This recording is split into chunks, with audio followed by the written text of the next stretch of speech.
datos del propio Sistema de Seguridad Nacional de nuestro país, al Secretario Ejecutivo, se pueden detectar al menos 10 estados en peligro este 2024. ¿Por qué? Porque son los más violentos de este año. Este es el reporte especial.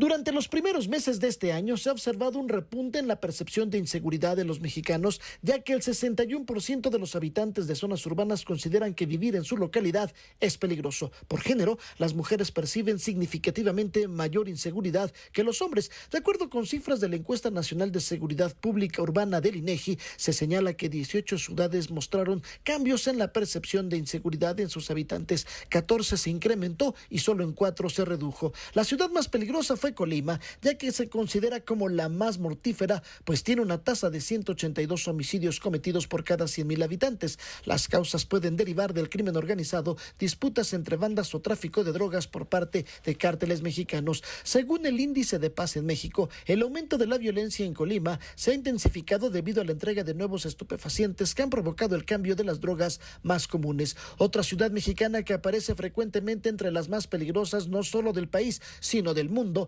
es Celaya, en la que la tasa de homicidios sería del 109 y el motivo principal tiene que ver con la guerra de drogas y los delitos asociados a esta. Concretamente, se podría considerar una guerra de cárteles de la droga entre el cártel de Santa Rosa de Lima y el cártel Jalisco Nueva Generación. El estado de Zacatecas se mantiene con altos niveles de inseguridad, ya que 2 de sus ciudades se encuentran señaladas como de las más peligrosas. Se trata de Fresnillo y de Zacatecas. Durante los primeros meses de este 2024, la lista de las 10 ciudades más peligrosas también se incluye a Chilpancingo Guerrero, Cuernavaca Morelos, Ciudad Obregón Sonora, Tapachula Chiapas, Uruapan Michoacán y León Guanajuato. Los mexicanos consideran que los espacios públicos son los más inseguros. En el cajero automático ubicado en vía pública se sienten inseguros 7 de cada 10 personas, mientras que en segundo lugar se ubica el transporte público.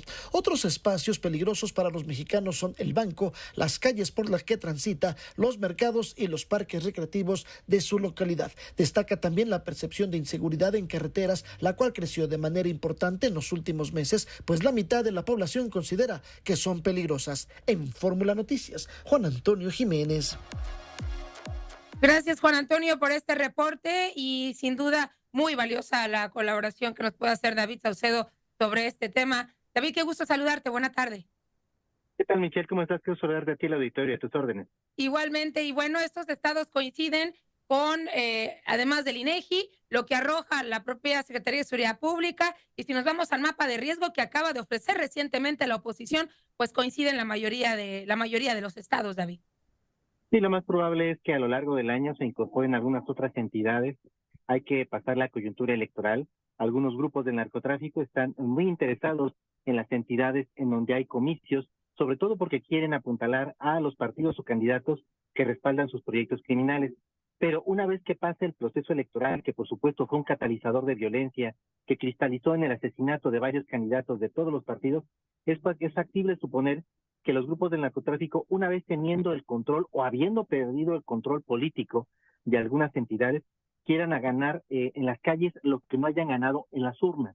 Es decir, hay muchos grupos del narcotráfico que participaron activamente en este proceso electoral, financiando candidatos, financiando partidos, pero si no obtienen la victoria, seguramente una vez que las nuevas autoridades tomen posesión, tratarán de ejercer presión a efectos de conservar el dominio criminal o incluso arrebatarlo, si es que algún otro grupo criminal obtuvo el control político de esa zona. Así es, David, y aquí es importante ponerlo en la mesa. No todos los estados sumergidos en violencia son de Morena. A ver, aquí podemos subir a Jalisco con Movimiento Ciudadano y podemos sumar a Guanajuato de Partido Acción Nacional. Es decir, aquí todos con piso parejo. Sí, por supuesto, digamos que en ese sentido la violencia no tiene partido. Lo Ujú. que tenemos más bien son rutas del narcotráfico que atraviesan por el país en donde hay distintos grupos políticos que tienen el control local, regional, estatal, incluso a nivel municipal. Lo que te comentaba es que vamos a tener violencia, la tuvimos previa al proceso electoral, seguramente durante la jornada electoral, y una vez que termine la jornada y en la toma de posesión de las nuevas autoridades, seguramente habrá momentos complicados en algunas entidades del país, porque el mapa político se superpone al mapa de ruta de trasiego de drogas hacia los Estados Unidos. Sin duda. ¿Y sabes qué pensaba David con el hecho que reportaba Alessandra Rojo de la Vega, con dos hechos que se suscitaron el día de ayer? el viernes también, donde se han asesinado lamentablemente coordinadores de campaña, brigadistas. El río está tan revuelto que lamentablemente no vamos a poder diferenciar, y sobre todo por los hechos de violencia, efectivamente, qué hecho fue perpetrado por el crimen organizado y qué hecho fue, pues, a lo mejor trabajado por algún grupo político justamente para generar esto que estamos platicando. Sí, y te diría que detrás de los asesinatos políticos, que todos ellos son muy lamentables y que en efecto no sabemos si tienen un origen mafioso, criminal o bien un origen de rivalidad política, existen también las sinergias, es decir, la parte no tan mediática y no tan vistosa de aquellos casos en donde los candidatos no sufrieron atentados, en donde los partidos políticos no sufrieron represalias, pero porque llegaron a algún tipo de sinergia y entendimiento criminal. Es decir, detrás de cada asesinato político puede haber candidatos y partidos que hayan pactado con los grupos del crimen organizado. David, ahora déjame preguntarte esto, y tiene mucho que ver con lo comentado por el presidente Andrés Manuel López Obrador, la diferencia entre incremento de homicidios e incremento de violencia. En estos estados, ¿estamos hablando de violencia relacionada a los homicidios o qué tipo de violencia es la que cabe en este top 10 de los estados más violentos de México?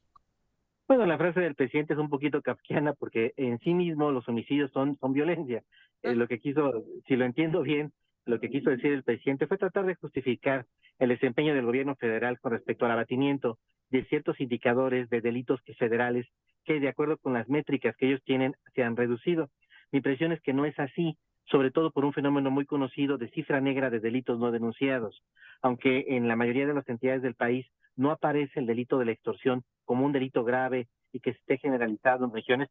Lo cierto es que sí existe y sí hay zonas del país en donde este delito se ha generalizado.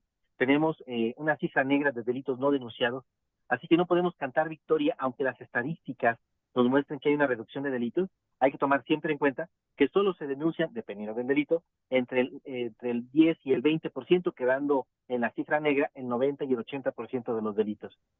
así es, David, y es muy importante para mí preguntarte esto por de la modalidad y el tipo de, lamentablemente, de delitos, porque como lo político está ocupando, obviamente, o acaparando los medios o las notas en los medios de comunicación, pareciera que los hechos de violencia se están concentrando solamente en ellos, pero no. Es decir, aunado a lo que ya hay constantemente en los estados, se suman estos hechos de violencia donde les ha tocado ser el blanco. Y esto me lleva a pensar en los grupos que han operado. Ya ves que la DEA decide abrir la boca esta semana en un reporte relacionado a las drogas y confirmar que son dos grupos los de mayor influencia en México, el cártel Jalisco Nueva Generación y el cártel de Sinaloa. ¿Lo estacionarías ahí? ¿Cómo que son estos dos grandes grupos los que están operando toda la violencia en México?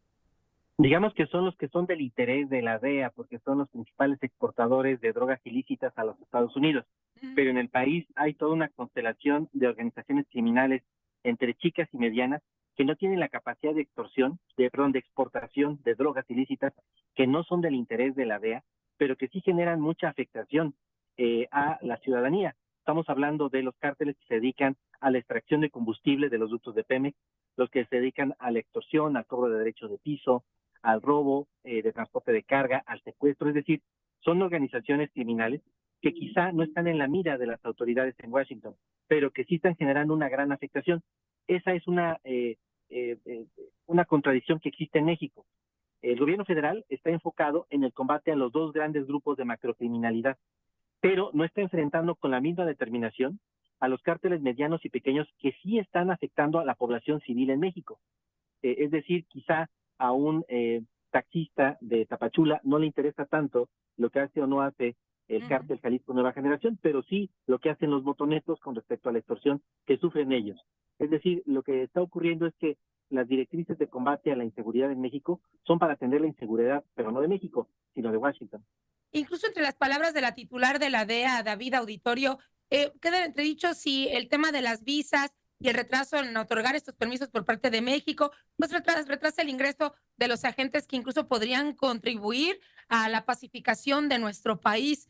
¿Cómo ves esto dicho por la DEA? Bueno, la DEA tiene dos tipos de agentes en México, los que están acreditados oficialmente con visa, con su pasaporte, evidentemente, pero también aquellos que están realizando labores encubiertas.